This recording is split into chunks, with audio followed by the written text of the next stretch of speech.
There's so much I want to say. Why would I want to work on a film or do some recording? Well, there's a lot of reasons. There's personal reasons. I want to sort of say some things to certain people while I'm on tape, because visually you can also get a feel of the person, especially if I'm not around anymore. And I'm also really excited about working on a film, a documentary, which is about living with cancer, it's about dying, and it's about how to live.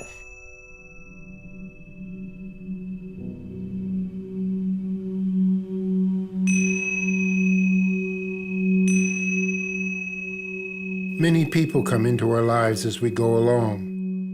Most of them just disappear. We never see them again. But Mary was different. Whenever we ran into each other, we'd end up in a corner talking all night. When I finally understood the enormity of what Mary was dealing with, I became more and more amazed at how intensely she was able to live.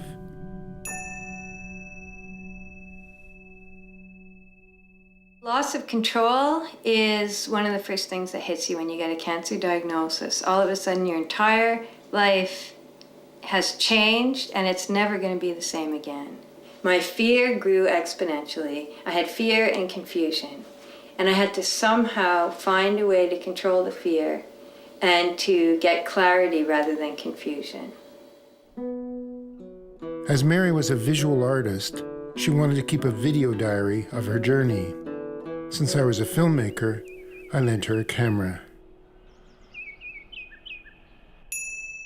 Our society actually enjoys beginnings, but has a little problem with endings, especially our own ending. And we've been through the whole process of the denial of death, and lots has been written about it, and we can intellectually sort of banter back and forth about it.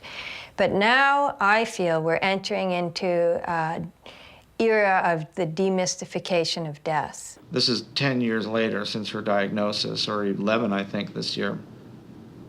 She was given a couple of years to live after her initial diagnosis, and now she's considered to be somewhat of a walking miracle by anybody who knows her, because her life force is so intense. And although her body is failing her by degrees, it's her spirit that continues to keep her in this realm. You have to allow the cancer diagnosis to sink deeply in your being so that you're with it. You can be present with it. And you have to do it quickly, because the doctors make you feel that your life depends on it. We have this clinical trial or this thing and this. Which would you like to go? But you have to decide by next week, because the cancer's growing quickly. And you sort of feel like it's door number 1, 2, or 3, only this time, if you choose the wrong door, you're going to die.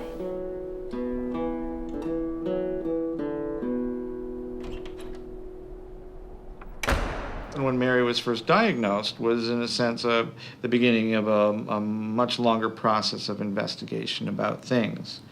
Now it wasn't just art that was sort of driving her creative forces, but it was her life and her future. And being her husband, in a sense, I became part of that process. And it's had a lot of ups and a lot of downs and a lot of unknowns. And I think it's the unknowns that we try to minimize at any given moment. I have to confess, Mary is better at doing that than I am. She is so focused and so incredibly, I think, willful about the kind of quality of life that she wants, that, in a sense, everything she does is to extend not only her longevity, but the quality of her existence in every way. With cancer, once it goes metastatic, mine started in the breast, was in the lymph system, and now it's in the bones and the lungs.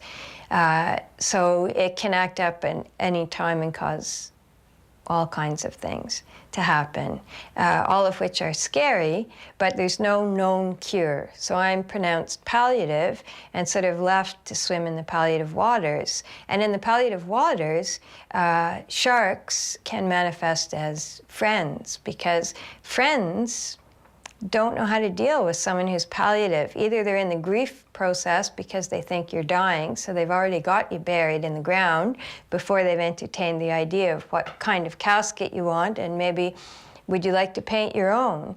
Or they're in denial, which is a hangover from the old times, or they're trying to fix things, because our society doesn't have a lot of time, so when something breaks, we fix it. And if it's not a good job, then we fix it later when it breaks again.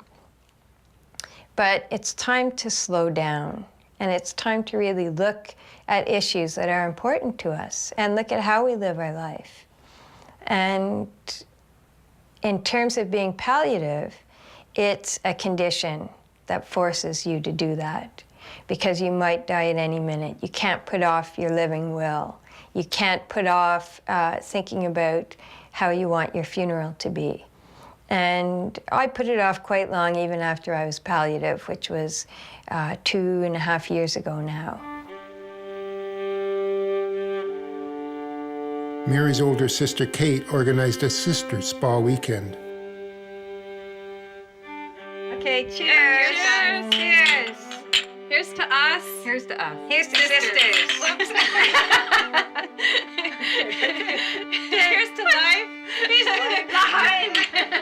Take it down. It's enough already.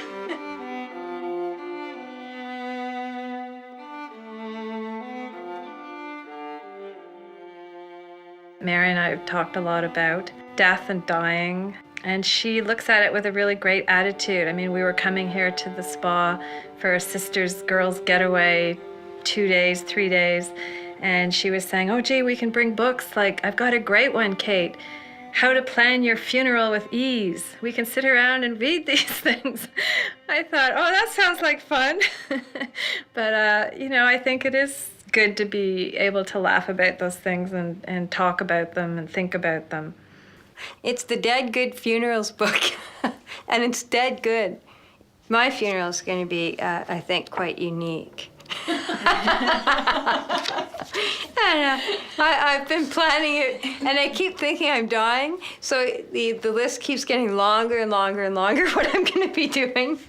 And I think that is really a forte of Mary's, is that you can take something that is a normal fact of life, and she will look at it completely differently and give you another perspective on things. I like experiencing life so there's nothing left over. I don't think I'm going to be floating around looking for a home. No, I'm going to bite into whatever's next, and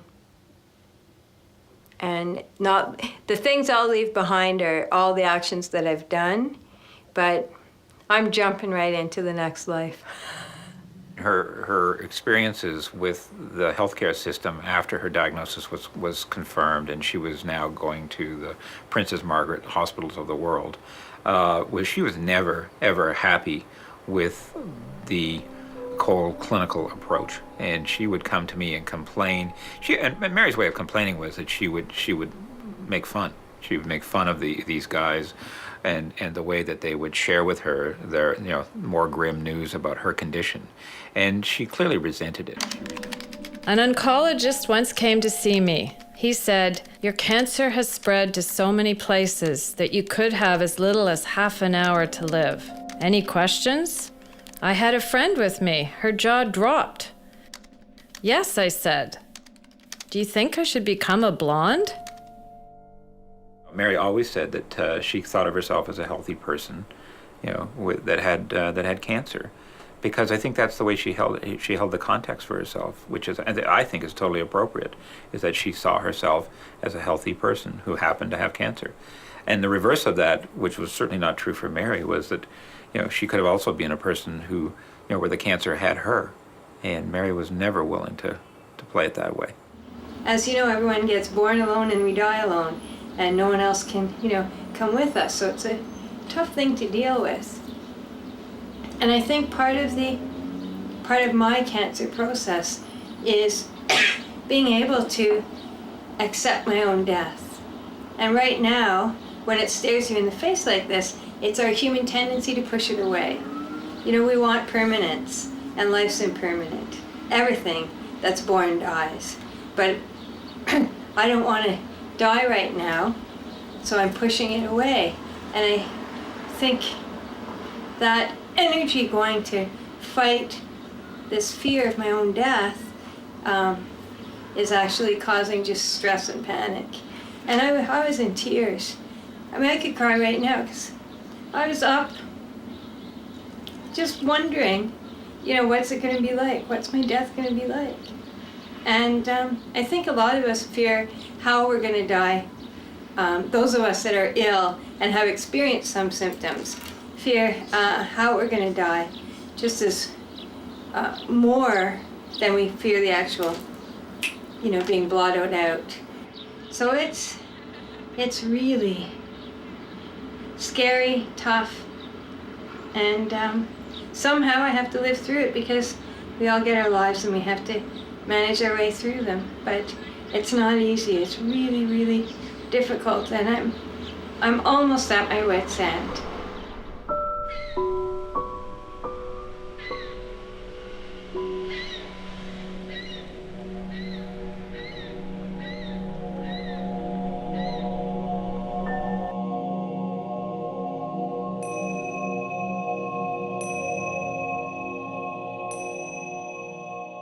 In an act of grieving, I think it's important to have some things, activities.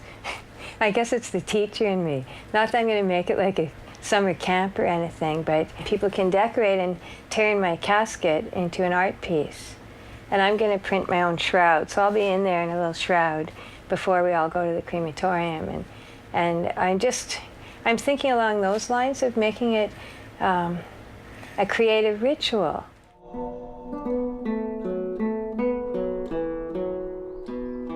We have to find a way to accept and live with what is. So many people are carrying a huge bag of the past with them, usually filled with debts and regrets and injustices, and we look to the future because we're not happy with our present life. So we're actually kind of missing life. You know, when our feet touch the ground, our minds are either in the future or the past. We don't really feel it. And we have to get grounded again as a society in order to be happy.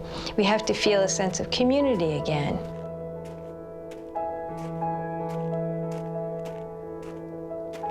This poem she wrote about 4 days before she passed away and simply called it her death poem. And it reads, "Live for me, laugh for me, do good and give to the world for me, grow for me, share for me, mourn for me, but let your own spirit fill again with friends, family, and new laughter, or I'll come down and kick your ass as a gopher or a horned owl. Ha ha!